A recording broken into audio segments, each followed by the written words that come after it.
लेखक कहते हैं, मैं चेहरे की तरफ देखता हूँ, अर्थात प्रेमचंद के चेहरे की तरफ देखता हूँ जब वो फ़ोटो में दिखाई दे रहे हैं। क्या तुम्हें मालूम है मेरे साहित्यिक पुरखे कि तुम्हारा जूता फट गया है और उंगली बाहर दिख गई है। प्रश्न कर रहा है कि तुम्हारा जूता फट गया है और तुम्हारी उंगली बाहर दिख रही है।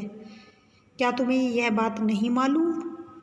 क्या तुम्हें इसका ज़रा भी एहसास नहीं है?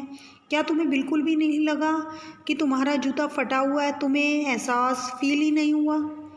ज़रा लज्जा, संकोच और झेप भी नहीं है? लज्जा और संकोच, संकोच के लिए लज्जा ही आता है, सेम ही एक ही पर्यायवाची शब्द होंगे। झिझक नहीं है। क्या तुम्हारे अंदर झिझक नहीं है, शर्म नहीं है? लज्जा और संकोच दोनों का अर्थ शर्म ही होगा। क्या तुम इतना भी नहीं जानते कि धोती को थोड़ा नीचे खींच लेने से उंगली ढक सकती है? मतलब लेखक के मन में यह बात बार बार आ रही है जब लेखक प्रेमचंद की फ़ोटो को देख रहा है, तो उसके मन में बार बार यही बात आ रही है कि लेखक ने यानी प्रेमचंद जी ने अपने आप को क्यों नहीं छिपाया। देखिए बेटा, प्रेमचंद जी और हरिशंकर परसाई जी दोनों ही लेखक है, पर यहाँ पर हरिशंकर परसाई जी लेखक ने प्रेमचंद जी के बारे में बताया है। तो बार बार प्रेमचंद की फ़ोटो को देखकर लेखक को लग रहा है कि उन्हें थोड़ी शर्म आनी चाहिए थी। फ़ोटो से ही बातें कर रहे हैं, डायरेक्ट नहीं कह रहे हैं आमने सामने। क्या तुम इतना भी नहीं जानते कि धोती को थोड़ा नीचे खींच लेने से उंगली ढक सकती है? यानी हम जब थोड़ा सा ऊपरी दिखावा करें तो हम अंदर से चाहे कुछ भी हो तो हम नहीं पता चलता। यानी हम जैसे अच्छे कपड़े पहन ले तो हमारी गरीबी का किसी को पता नहीं चलेगा, शानो शौकत बढ़ा ले अपनी, मगर फिर भी तुम्हारे चेहरे पर बड़ी बेपरवाह कहते हैं ना जिसे किसी तरह की कोई परवाह नहीं होती, बड़ा विश्वास है। फोटोग्राफर ने जब रेडी प्लीज़ कहा होगा, जब प्रेमचंद जी के साथ उनकी पत्नी का फ़ोटो खींचा जा रहा होगा, तब फोटोग्राफर ने रेडी प्लीज़ कह दिया होगा।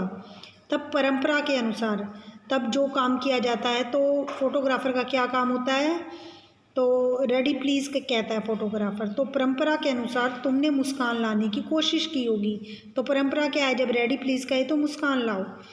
दर्द के गहरे कुएं के तल में कहीं पड़ी मुस्कान को धीरे धीरे खींचकर ऊपर निकाल रहे होगे कि बीच में ही क्लिक करके फोटोग्राफर ने, क्लिक करना मतलब फ़ोटो खींचते समय जो बीच में ध्वनि निकलती है फ़ोटो खींचने के बाद, वे क्लिक की ध्वनि होती है जब फ़ोटो खिंच जाती है।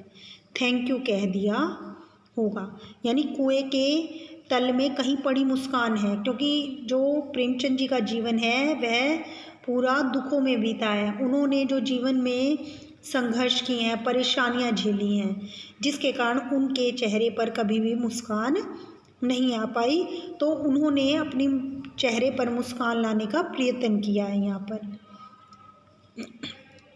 विचित्र है यह अधूरी मुस्कान। कवि कहता है, लेखक कहता है कि अजीब है यह अधूरी मुस्कान। मुस्कान जो है वह मुस्कान नहीं लग रही है, आधी है, उसमें मुस्कान वाला भाव ही नहीं आ रहा है। यह मुस्कान नहीं है, इसमें उपहास है, हंसी उड़ा रहे हो। जो लोग ऊपरी दिखावा करते हैं उस पर हंस रहे हो तुम। व्यंग्य है, बातों की चोट है। यानी व्यंग्य करना होता है किसी को टोंट मारना, यानी तुम हंसकर अपने ऊपर नहीं बल्कि दूसरों के ऊपर व्यंग्य कर रहे हो।